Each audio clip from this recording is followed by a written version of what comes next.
All right, so our next lesson, lesson number 2, we're doing multiplying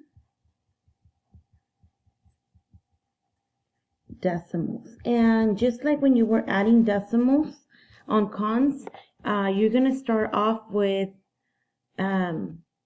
estimating. So just remember that when you're estimating, for example, if you're multiplying 3.8 times 5.1, you're going to round to the nearest whole. So I'm rounding so that I only have whole numbers. I'm looking at the tens.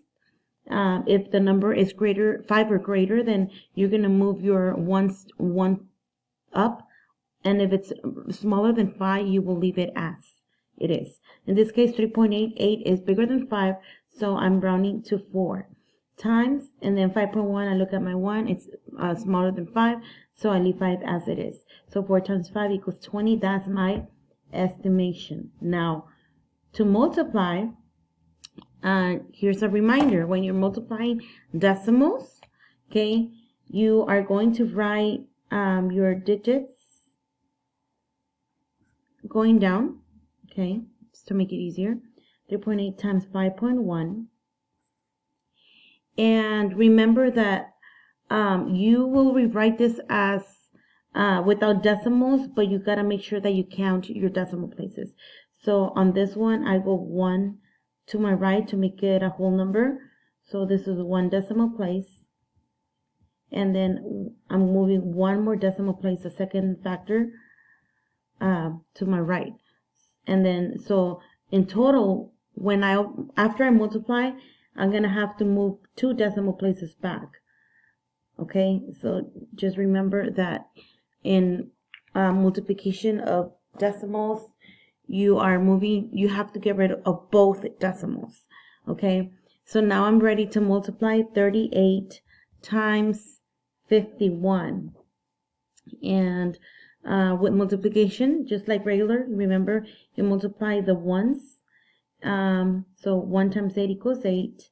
1 times 3 equals 3. And then when I'm going to multiply the tens,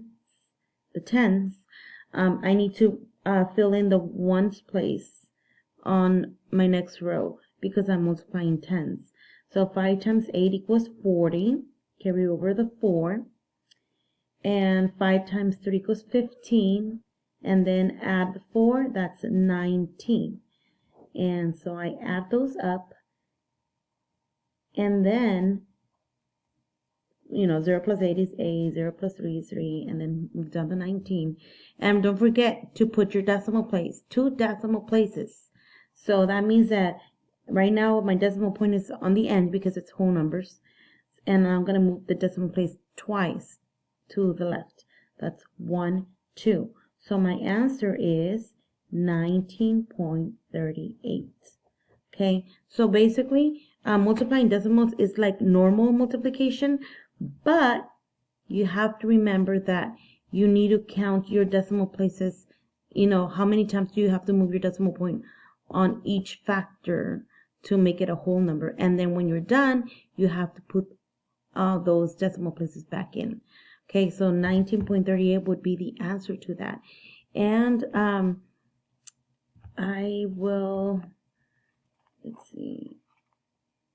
Let me give you just a quick example of when you're doing tens or numbers, powers of tens. Like, so if I'm multiplying 4.5 times 100, okay?